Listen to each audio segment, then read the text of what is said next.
I'm just going to briefly tell you who's on the panel today, and I'm going to run through some slides to try to generate a couple of questions, but we really want to open this up to the audience as much as possible. We have a bunch of experts from a variety of different pipelines up here, and they're willing to answer any questions at all. We kind of want to keep it focused on integrity management and operations and why things go bad and why they don't. But we really want you to ask the questions you want to ask of these people. I'll try to set it up a little bit. I mean, Andy Drake, worked with Andy for years now. He's the Vice President of Asset Integrity and Technical Services for Enbridge. Ben Kochman is the Director of Pipeline Safety Policy for INGAA, tend to be the big natural gas pipelines. Stephanie Wilson is the VP of Logistics and Engineering for Phillips 66, and actually she was in Bellingham not too long ago because she's also the chair of the Performance Excellence team for the liquid side of the industry. And Rick Lonn is the Director of Compliance in Pipeline Risk Management for the Southern Company Gas, which includes Atlantic Gas and Light. And others. Yeah. And we're going to give each of these people just a second to talk, introduce themselves a little more, but first I'm going to try to run through some stuff and start setting up the conversation. What we really want to talk about is things associated with the integrity and the safety of pipelines, integrity management. People wonder what integrity management is. It certainly varies depending whether you're a big gas pipeline, a liquid pipeline, or a distribution company. And I think they'll parse what those differences are, how often you have to assess and what your emphasis is. But this kind of gives the Plan, Do, Check Act that's built into all kinds of different industry things now. Really what integrity management is, you have to know what type of pipe you have in the ground. You have to understand that. You have to understand the risks to that pipe. You have to assess the pipe and those risks, and then you continually do that as things improve, and mitigate those risks either by, checking the pipe when you run a smart pig through it and then fixing things, or it's a continual process, and certainly they'll talk more about that. One of the things, there's some good news and there's some bad news when you look at the data. This is, we always say we're trying to get to zero incidents, and we haven't got quite there now, and we could have a whole session on a discussion of whether we ever can, but this is serious incidents. These are ones that put somebody in the hospital or kill somebody. And you can see that's pretty good news. For the gas pipelines, it's really low. For the big pipelines, it's really low, and for gas distribution, it's on a downward curve. Gas distribution tends to have more of those incidents because gas distribution pipes are where we live, everywhere, and there's way more miles of them. Significant incidents is a little bit different story because significant incidents are ones that cause, deaths, injuries, major property damage, or big leaks. And, for the gas side of the industry, those two bottom lines, they've been kind of stable. It kind of goes up and down depending what part of the graph you look at. For the liquid industry, it's tending to go up, although if you look at the last 5 years, it's trended down. So maybe that's a good information too. The problem when you look at graphs like this, integrity management only applies to certain portions of your pipeline. And those portions are supposed to be getting a whole lot more attention than the other parts of your pipeline. And if you're giving those portions of your pipeline so much more attention, why are some of these graphs going up or not moving very much at all? It would seem like integrity management ought to be driving these in the other direction. This is the significant incident rate of the pipelines that are in high consequence areas. So these are really the ones that are under integrity management. This is for gas transmission pipelines. The black line is a line that shows the pipelines that aren't under integrity management. They don't get all that special extra care, although you can talk about that too, because some companies treat everything about the same. And the green line are the ones that are, and you can see that the ones that are getting this extra special attention haven't progressed much more, and depending on the year, it could even be worse than the ones that aren't getting the attention. Here's the same thing for hazardous liquid pipelines. And this one's even more divergent because the trend line is going down for the pipelines that supposedly aren't getting special attention, but it's tended up for the ones that are getting the attention. I mean, the public could look at this graph and think, oh God, integrity management's making things worse. And finally, this is just the causes when you rope all the different type pipelines together, because it really varies, and Rick's going to talk about this a little bit, about the difference between distribution and transmission of how this works. So this just shows that, you know, for certain types of pipeline, materials and equipment, corrosion, those types of things are really high, and things like that, especially corrosion, is one of those things that integrity management is really supposed to be focused at. So if you look at that green line, if you can parse it out for corrosion, it's actually trending up slightly versus some of the other ones. And that's really the one that's a time-dependent thing that integrity management focuses on, along with a lot of these other things. I think that was, yeah. That was all I was going to do. I was going to give each person like 2 or 3 minutes just to tell us a little bit about who you are, how you fit into integrity management, and what questions you feel comfortable answering this morning. So you want to start off, Andy? My name's Andy Drake. I'm Vice President of Asset Integrity for Enbridge. We have about 20,000 miles of large diameter gas transmission pipe in the U.S. and Canada. I have been in integrity management most of my career. I'm a professional engineer in the state of Texas. I'm an ASME fellow, and I've been chair of the ASME committees that founded some of the documents that were basically the framework for the integrity management standards. I think it was a great place to come together. We were laughing about tough questions. I think throw any question you've got at us. I really mean that. I think it really is a test of the relationship that we have with one another. If we're not going to talk about the tough things, then why are we here? Ben? Thanks, Carl. My name is Ben Kochman. I'm INGAA's Director of Pipeline Safety Policy. I have a little bit atypical background for this position, as I am not an engineer. Prior to serving with INGAA, I ran the Office of Governmental, International, and Public Affairs at PHMSA, so it's nice to see some friendly faces here, and my replacement. Prior to being at PHMSA, I did congressional affairs for former Secretary of Transportation Elaine Chao, and then prior to that, I worked on Capitol Hill for about 8 years in both the House and Senate in a variety of different policy positions. As far as my connection to this, INGAA represents about 26 member companies, Andy being one of them, and ironically also Rick, but on the transmission side.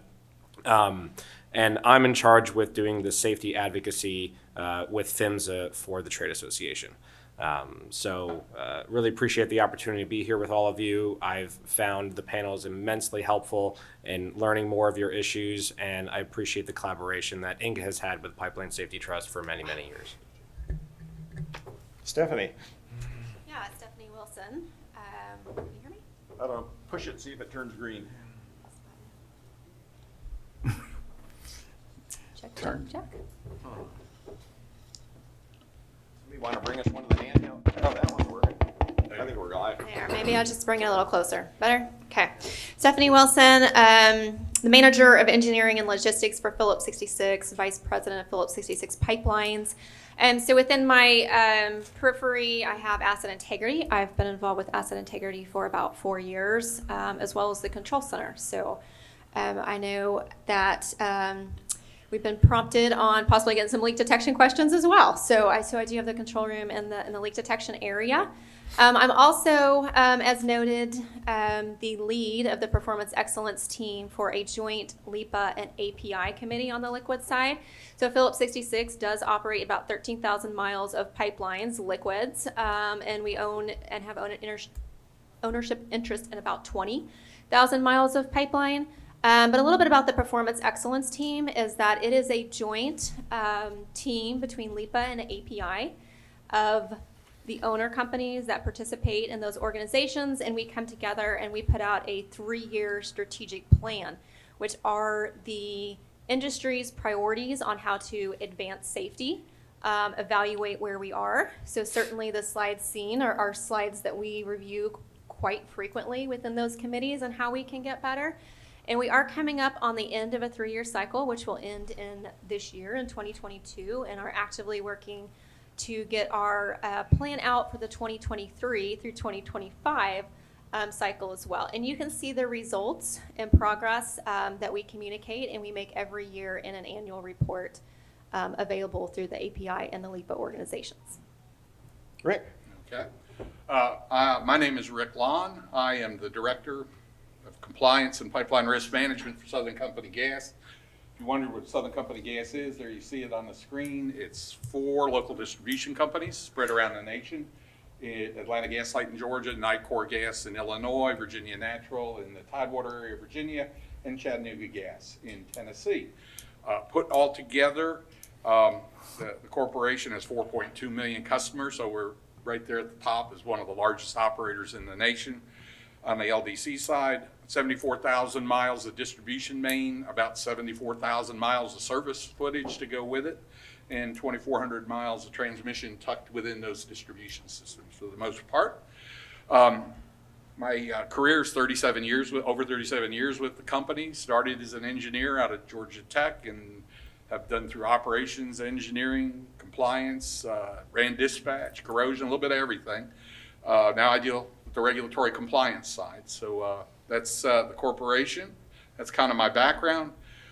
I'm here as your DIMP representative today. I figured this slide would have value because DIMP and TIMP are really 2 different animals, Carl, and that the transmission integrity is focused on the big pipelines. At the higher pressures, distribution integrity is completely everything else. It's so out of our 160,000 miles of pipe, all but 2,400 miles of it lives in this DIMP bucket. So it's different. It doesn't have high consequence areas and moderate consequence areas. All of our pipe that's in the DIMP program is all of our pipe, if that makes sense. Since it runs through our neighborhoods, everything's high consequence because it runs right up to everybody's house. The Plan, Do, Check Act that was on the previous slide, this is the DIMP version of that. It's a simpler version, but key of it is know your system.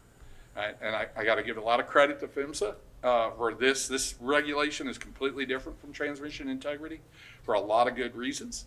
But that's what it is. If you're going to call DIMP, it's know your system and learn from it. So we'll obviously get more into questions. Why is it different? I think this slide, when I first saw it, pulled together by one of my folks, tells exactly why we have 2 different regulatory approaches to this. If you look, the blue is a breakout of incidents for distribution and green for transmission for the nation. And so different threats to different systems, right? Transmission pipelines tend to be on dedicated right-of-ways, so you see different things that impact it, like corrosion and equipment failure. Those are the highest ones for them. For the distribution pipelines, the ones that are in the city streets, guess what? Excavation damage is right at the top. Now they're outside forests. That's cars, trucks hitting meter sets, things like that. Different threats, and so different approaches for different threats. And then this is the last slide. Kind of to align with what I think Carl showed earlier, that distribution integrity incidents have been going down. This is the national data on excavation damages, and that trend line is very similar to what you saw on the DIMP incidents going down, and aligns with the previous slide. Excavation damage is certainly the biggest threat we see on the distribution integrity side. People digging around the pipes. So. Great, thanks. Let me back up to one of my slides and see if I can put anybody on the spot.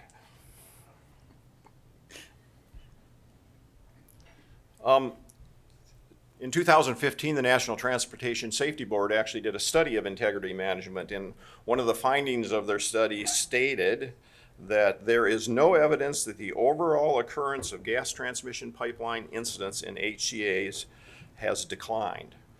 And they went on to say that it looks like for hazardous liquids, the incident rate's actually going up in high consequence areas. There's the gas transmission, fairly stable, but it hasn't been going down. Liquids seems to be doing something else other than maybe the last 5 years is good news. So when you see these, how do you explain this stuff? Andy, you want to take a crack at it? Sure. First of all, I don't think integrity management is causing an increase in the incident rate, but I think it's really we're down in a good place where the frequency of incidents, significant incidents, is low, and the causes are varied. It's not like we're having a corrosion problem. You saw the statistics spread out. I think the key here is drill into the data and ask the 5 whys. Why? Why is this happening? And I think that's so fundamentally tied to the Plan, Do, Check, Act cycle. And I know that might sound sort of esoteric, but when you look at it, it's really about take the data drill into the data, break it down, and really ask hard questions about why is this happening? What is it that's causing it? What are the biggest causes? And then develop a plan to do something about it. Then check your performance, is what we're doing right now. Okay, it doesn't seem to make sense. What's happening here? Adjust your plan and go again. And I think that iteration is intended to create a virtuous cycle, not an insanity do loop, where we keep doing something and nothing's happening. It's a virtuous cycle to continue to escalate, and improve our performance. And I think that we started off, if you remember, third-party damage. The first set of data that we had was the leading cause of incidents was third-party damage. We set this infrastructure and these processes and systems around digesting that data and looking at it. We put a lot of energy into 811. We put a lot of energy into the damage prevention programs, and we've seen those numbers come down. Awareness has gone up. The numbers are coming down. Next biggest block of effort was corrosion. We put a lot of energy into making pipes piggable, developing MFF technologies, getting more consistent in how we validated the logs and dug up the anomalies and repaired and remediated. Okay, we're not seeing that number drop down, but I think that's telling us something that's important. That where would the number be if we weren't doing these things would be, I think, frightening. And it is an ongoing, never-ending challenge, I think, is really the quest here. So, we talked a little bit ago, okay, what was after corrosion? Well, it was cracking. What was after cracking? Well, now you're starting to hear things like land movement issues. Okay, well, when you look at the data, those are now starting to become the next big deal. And I think it's just a constant effort to continually drive energy into those things and continue to look for the opportunities to advance the state of the state, whether that's tool development, technologies, or just straight up programs. I mean, quite frankly, on geohazards, the geohazard issue that's in the eastern side of the United States in particular is a very different mechanic than what's in the western side of the mechanic. It's creep. The pipe moves an inch or two a year over a long period of time. You can't see it with your eyes. So if you bring your eyes, you're bringing a hammer to a screw. You're not going to pick that up. There also is not a definitive industry standard on how to manage geohazards that creep. Okay, well, we just sponsored a geohazard JIP among all the industry, trying to figure out what is the best standard of care to address that threat. Then that will be put forth to PHMSA as a recommendation for a potential regulation, which helps improve the standard of care. And I think it's just that iterative cycle. So I try not to get too distracted with we're not moving it down. I think we're in a good part of the curve, but we got to keep that focus and that effort going. Thanks. How about you, Stephanie? The performance excellence teams looks at something like this. What does that make you think? Yeah, it is certainly, I think everyone in this room will agree that that's not where we want to be and that we are going to continue to improve and get better through the plan, do, check, act and process that Andy described through continuous learning. We have come a long way in our continuous learning, as Andy had mentioned, in terms of the development of first thing corrosion and then cracks, and we continually improve and push those things. I would like to offer a few other data points and insight into this graph, and that we do track the three primary data points that PHMSA also tracks in terms of the serious and the significant incidents. And one of the data points that is missing from this slide set are the incidents impacting the public and the environment. So another point of view and another piece of data on the significant incidents rates is significant incidents can be on property or off property, and there is a dollar threshold that will trigger it to be a significant incident, a dollar threshold to the operator. But it doesn't necessarily accurately reflect the consequence as maybe an incident impacting the public and the environment do, where criteria like contamination of soil and items like that go into that calculation. So if you break those down and you look at the significant incidents, because you always ask why, right? What is the root cause? Because you've got to know the root cause. We want to move this. We have moved it. We want to continue to move it. So what's the towards zero? What's the root cause? And so we look at this in terms of tanks, facilities, and pipeline right away, because the significant incident category will capture all three of those very different environments for the regulated assets. There is a trend upwards, especially until the last 5 years on tanks and facilities, things that are on the operator's property. And that's disappointing, and we need to continue to push those down to zero. If you look at the significant incidents on the pipeline right away, that is actually showing a downward trend over the same time period. So the most serious incidents that are on the right of way, as well as the incidents impacting the public and environment, have shown a downward trend. And of course, we're both at the same time proud and humbled by the continual fact that we've got to get better and reach zero. Great. Rick, just a quick question for you, because DIMP is so much, distribution integrity management is so much different, because basically everything's a high consequence area. Yes. One of the things that seems to have kind of shifted in the last few years is there was a lot of emphasis on pipe replacement not very many years ago, and now the emphasis is more on finding leaks and mitigating or fixing leaks. And I've heard some operators say, well, you have to choose what you want us to replace pipes, or do you want us to fix all these little leaks? We can't do both. Talk about that a little bit. Well, sure. All right. You're right, Carl. I mean, there was a tremendous emphasis on infrastructure replacement, still is. And I think one of the key reasons why the distribution integrity rule was written the way it was as a flexible performance-based one is because distribution systems are so disparate. I mean, you can have one operator whose entire system is plastic. You can have another one who's all cast irons, or mostly cast iron. And so I think where I'd go with this, Carl, is I don't think we're past the period of infrastructure replacement. It's still very important for a lot of operators to get their legacy materials out. Some have, some haven't. And I think that's your first priority. But as you get your infrastructure up to date, now getting leaks repaired is much easier for that operator.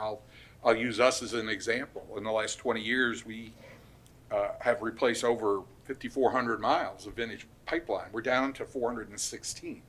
So that has allowed us to really focus on our reduction of leaks. And we've reduced our leak backlog by 75% in the last 3 years. So you can get there. You can. It's going to take a lot of effort. And some people are starting in different places because they have older infrastructures. Right. My last question, how many people, I want to just see your hands, are itching to grill these guys? Okay. My last question is, I just want to look at this slide for a second, because one of the things that Stephanie just said, there's different definitions for significant incidents and incidents affecting people and the environment, which is a category that I like, and we help come up with that. But one of the things people need to understand is that not all pipelines report things the same. To some degree, the incident reporting favors natural gas versus hazardous liquids, because like hazardous liquid have to import any incident that includes a fire or an explosion. Natural gas doesn't. It's not considered significant. I mean, it's not reported. There's different thresholds for spills. It's 5 gallons is reported for hazardous liquids, but it's 3 million cubic feet. Is that right? 3 million for hazardous liquids. So that's not even close to the same. So hazardous liquids report way more incidents than natural gas. Why is that? Why does a fire or an explosion on a natural gas pipeline not an incident and it is on a hazardous liquid? I could start with this. So I appreciate the question. I think I would disagree that the gas transmission lines don't get caught up in the incident reporting data. My understanding is that there's a $122,000 threshold that needs to be reported. So when that happens, if a pipe has an incident that ruptures and you're going to go fix that, it's kind of hard to dig up that pipe, replace it, and have that not meet the $122,000 threshold. So by that metric, I would say most of the incidents are actually reportable under the PHMSA regulations. So a different metric catches them versus the spill quantity or something. It's Correct. The damage. Correct. I think that there's a duality, and it's probably a growing event for us here in the gas side, frankly. I mean, part of the issue, I think, on liquids is that the primary consequence is environmental, and that can be caused by leaks. So you've got a very tight threshold to try to catch leaks. In the gas side, you're I think, managing in two different buckets, if you will. You've got safety issues, the traditional pipeline safety issues, incidents, failures, ruptures. Any incident rupture is going to trigger that threshold. I mean, you can see that. You're clearly going to go over that criteria in a rupture. Gas transmission pipes typically don't leak. That's a different different, and the way that the industry historically, and I mean historically back 40 years, 50 years ago, methane was thought to be more benign. So if there was a question between safety and the environment, it was, okay, the easiest thing to do is blow the pipe down, discharge the gas. As long as it's it's lighter than air, it's going to dissipate into the atmosphere. That's not the problem. Now we're starting to track leaks, but who's tracking them? EPA. We report leaks to a very different threshold to the EPA, and so you've kind of got safety triggers, which is a set of thresholds, and then you've got leak discharges, which is a very different animal in the gas. And I think you're starting to get a sense of collecting that data now. But I think you're going to converge those thoughts and manage it. And I think, you heard Tristan talk about that. We're going to put more emphasis on the gas side about the environmental impact of methane, which I think is a whole paradigm shift in the thinking too. So the data is there. It's just in different buckets. Well, I'm glad you brought that up, because I was kind of wondering about that. I mean, hazardous liquids have to report 5 gallons spilled, because people understand that 5 gallons of crude oil into a creek, that was a problem. And natural gas has been treated more as a safety thing. 3 million cubic feet up into the air didn't seem like a big problem. But in the last 10 years, as we understand methane better, that's a lot of gas going into the atmosphere. Should the atmosphere be treated as a high consequence area? Should, instead of 7% of your pipelines being in high consequence areas, should the whole should all of system them be, because it's going up into the atmosphere? That's an interesting question. I'm going to answer it yes. I think, not in the context of a high consequence area, but I think it should be a focus area, an intentional focus area. And I think it is growing to be just that. I think the environmental issue is becoming its own focus area for natural gas. And it's a huge growth opportunity. And I think that's why I want to point out, as Ben said, the safety issues, okay, we've got this 3 million threshold that reports incidents. Now you're wrestling with a new social value, a new constraint. We want to try to track the environmental effects on gas. It's not benign, and we need to change the way we think. So blowing down the pipe every time anything happens isn't a free move on the board. We got to think about that. It's safe, but that's not zero sum. How do we try to pick that up? So I think it is becoming a focus area, whether you want to call it a high consequence area or not. It is becoming a focus area, and I think we're now just starting to gather the data about what are the causes, which is back to your plan, do, check, act. Fuel that plan with thoughtfulness. What is the cause of these releases? And we're starting to see things, that are managed by EPA, like slipstream emissions on turbines. Okay, that's not a traditional safety thing. That's an emissions thing for units that are regulated by a different agency. Okay, well, it's not that it's not being managed, it's being managed by somebody else. So how do we fit the puzzle together and use all this information, I think, is really where we are right now. Yeah, can I just add here? Sure. I think there needs to be a recognition of planned releases and unplanned releases. So on the planned release side, INGAA members are working very, very hard to try and minimize that methane vent to the atmosphere. There's newer technologies that are being invented. We're looking forward to those being further expanded upon. Another area that I think we definitely need is regulatory updates from PHMSA. One of the best examples is actually the class location rule. So just for situational awareness for the folks that aren't familiar with it, when a lot of the pipes were built many, many years ago, the populations that were around them were a much smaller number. And then as growth has happened, more people have moved closer. And then that necessitates a regulatory shift where operators need to treat the areas where populations are nearby much more seriously. And based off of the existing PHMSA regulations, operators are required to do hydrostatic testing, or you need to cut out and replace the pipe so it's to a higher standard. In both of those instances, you could have gas that's theoretically vented to the atmosphere.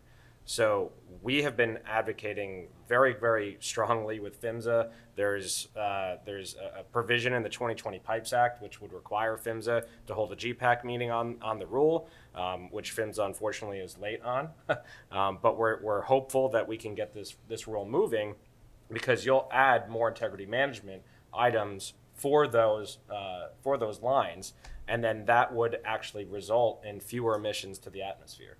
So it's a twofer in my opinion. It's going to improve safety, and then it's also going to improve the environment. All right, let's get some questions. Great. Hi, my name is Joe Von Fisher. I'm a professor at Colorado State University. Our group published an analysis earlier this year that looked at the abundance of natural gas leak in distribution systems and as a function of sort of social justice issues. We found in the analysis of about 6,000 leaks in 16 cities that the best predictor of leak density was percent people of color in these census tract areas. And I say this not as a finger wagging. I say this as something that Linda Doherty talked about yesterday in her panel about something that we're like, oh my God, yeah.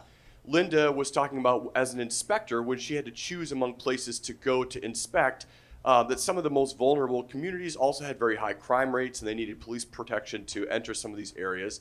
And there has been, when I talk about this with other utility people, one-on-one, they're like, yeah, this happens. Sometimes in some areas, it's hard to manage some of our areas. And so I say from a distribution perspective, but also more broadly, there's a recognition that some more vulnerable communities have also experienced this pattern of higher exposure or higher risk. So turning this around and not as a finger pointing, but as a what can we do to fix patterns going forward? For example, could we include census tract as a scale in our DIMP models and look at vulnerable communities as areas that we target for early repair and replacement? Or could we do reporting of all of our inventory and our management at the census tract scale that would anonymize things from location of infrastructure? So would utilities, the operators, be interested in greater reporting, greater transparency, and greater explicit management of their infrastructure to include social vulnerability as one of the management targets? So that's, I say it, and I know it's a challenge. I know that we're all facing this thing. Can we be more transparent? Can we be more explicitly targeting social vulnerability in the way that we manage pipeline systems? Great. You want to take a crack at that, Rick? There were a few questions in there. Yeah, how has your company started to look at how Sure. to address vulnerable communities? And I'll be honest, I was in there yesterday when Linda and them were testifying. It was a very powerful session, and I appreciate the question. As a matter of fact, I've made a note. I have not read your study yet, and I'm going to.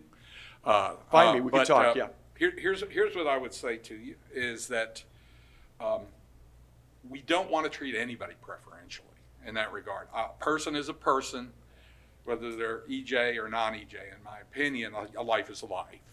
And so the right way for us as operators to approach this, and I can only speak for my own company, but we approach it in an agnostic approach, right? So if we are looking, okay, first off, when they call a call center, somebody calls and says they have a leak, we don't ask them where they live, right? We take the leak, we go.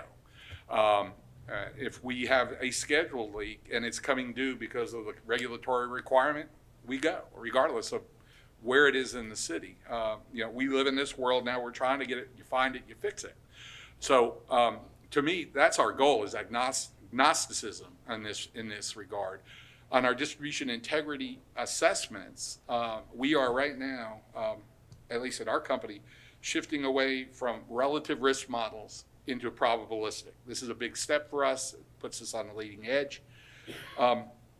We are making sure as we roll this out at our first LDC that the considerations for human impact and property impact are in that same way agnostic, right? Let me just, I'm going to push back a little bit. And Let's make sure we give other people some chance too. So. Okay.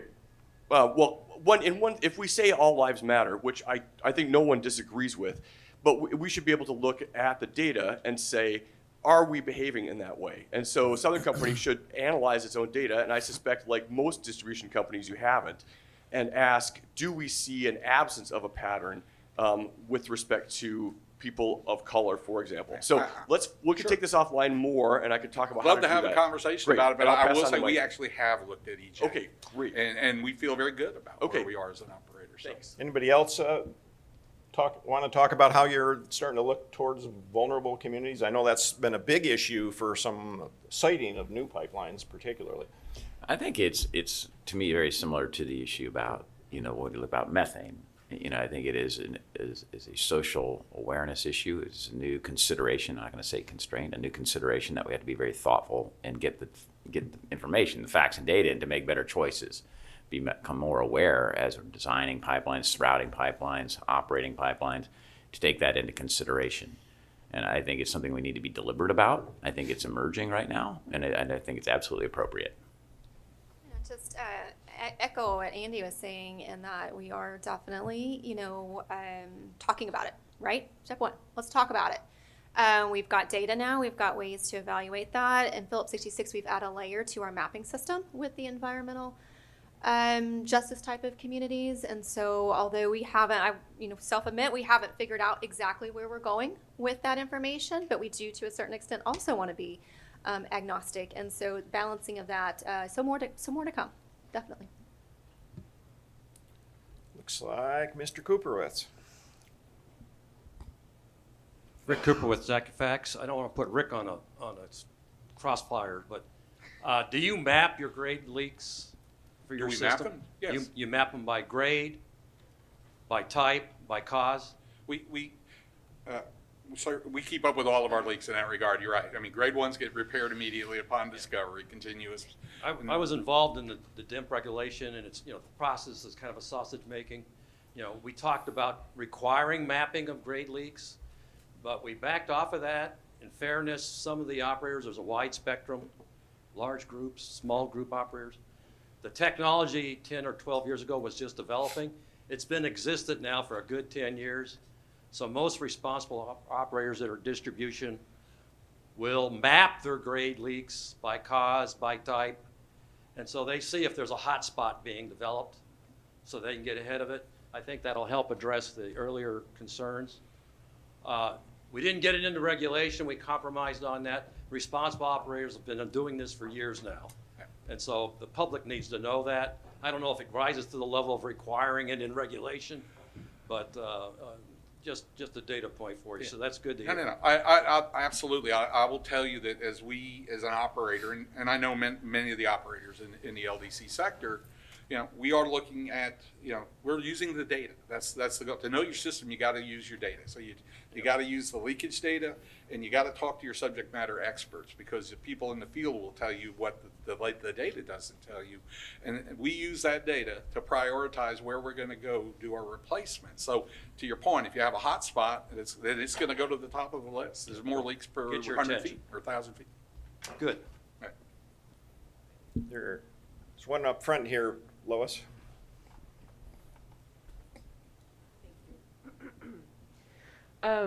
So we've heard a lot about Satartia, Mississippi, and the CO2 Denbury pipeline explosion.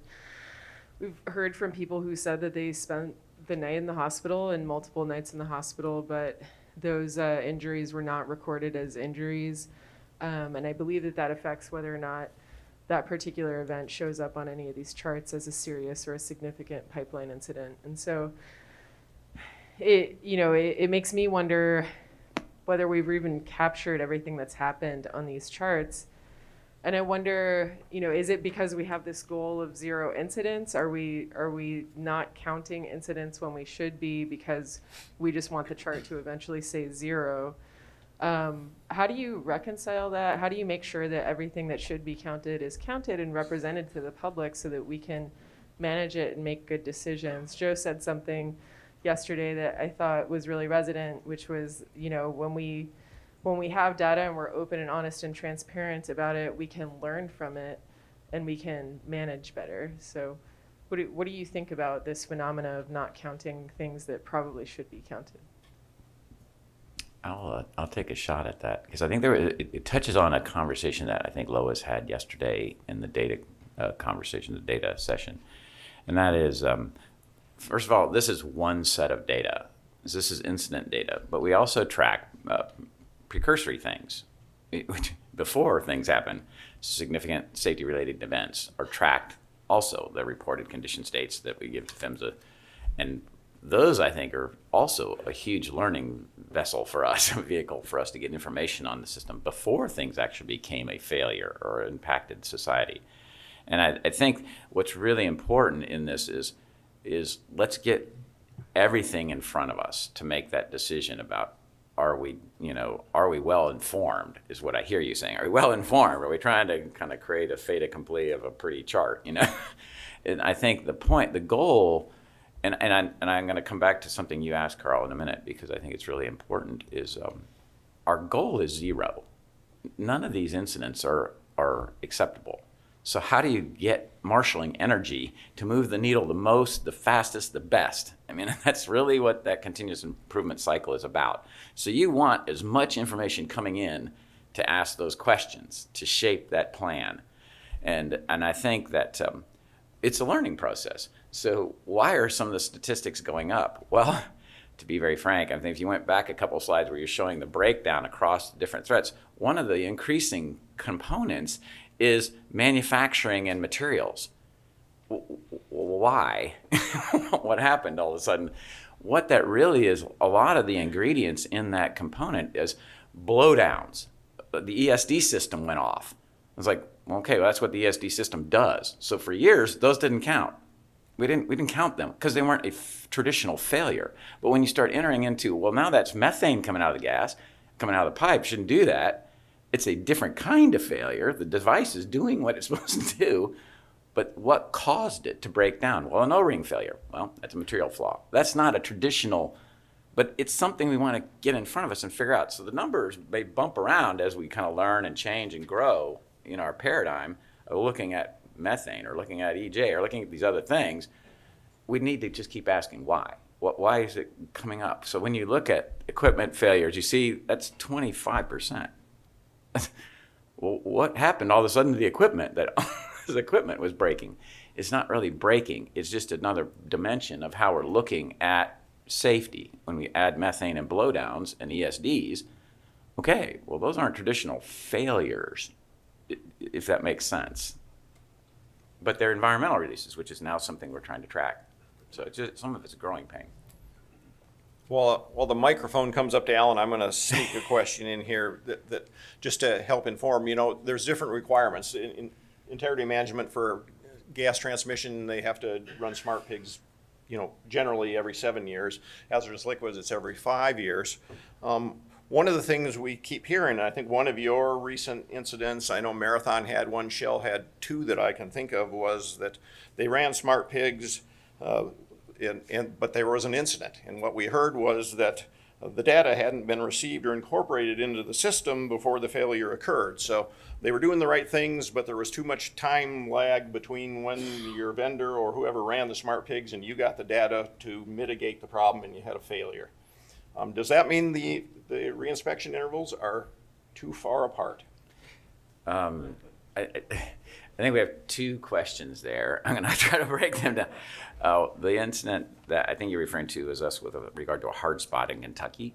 We ran the hard spot tool, and the vendor came back and said there was nothing actionable there. And I think that was really more of a technology limit than an egregious breakdown by the vendor or any sort of control problem. I think some of the technologies that we have out there are emerging, and hard spot tools are not something that's well used, got a lot of track time in the history of the industry, so there's not quite that level of performance like we do on MFLs.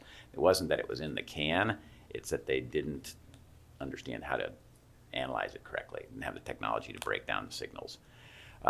Back to so that's one question. The other question I heard was about the inspection frequencies.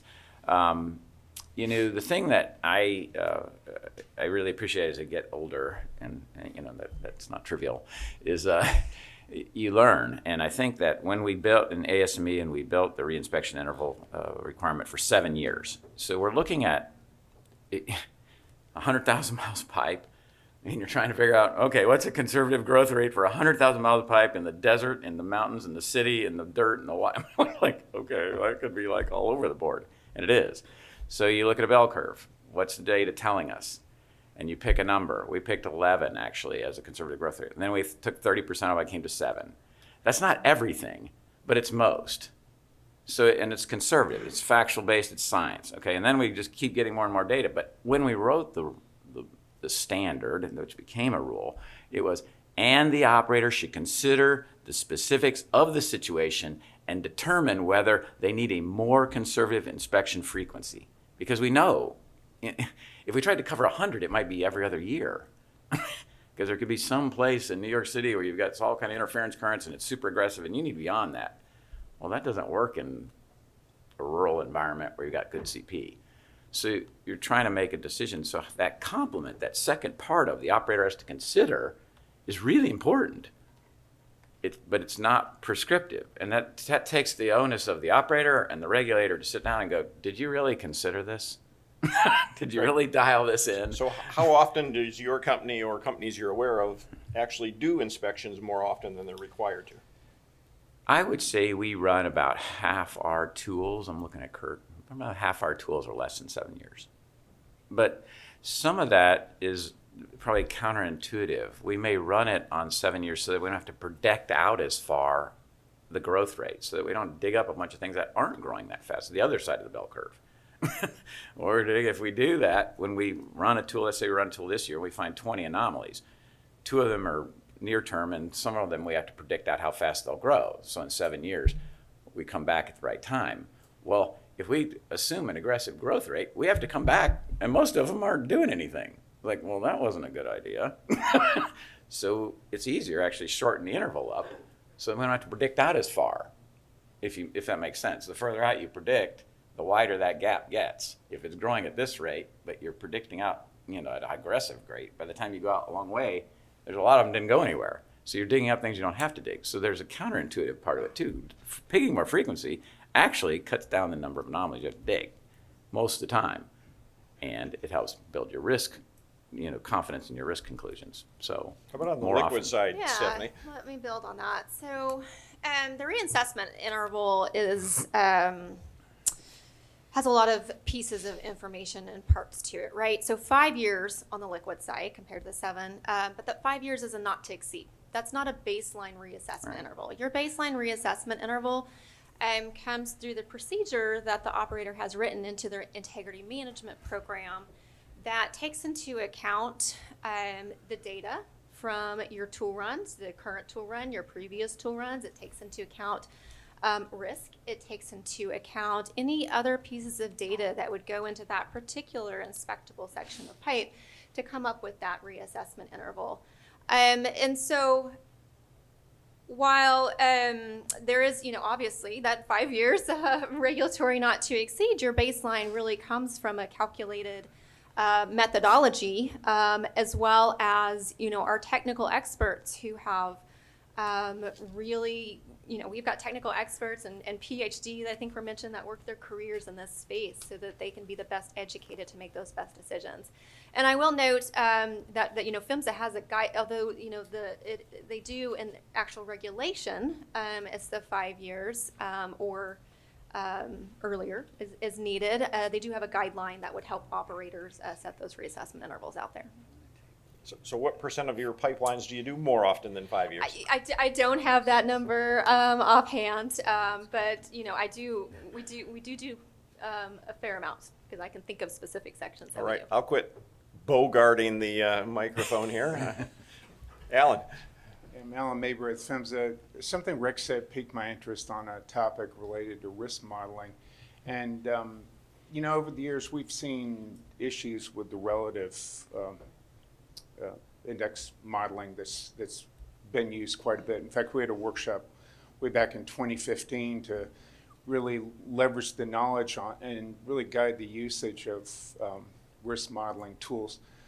But I just wanted you to comment on where we need to go next, because we're seeing issues with things are still being missed, dealing with one of my favorite topics, interactive threats, which really is what's happening with some of these geotechnical events where you have land movement, where you combine like a lot of rain or global warming, for instance, with vintage pipeline. You have varying threats that are interacting. And where do you think we need to go with that? You mentioned probabilistic. But. Yeah, no, that's a great question, Alan. I'm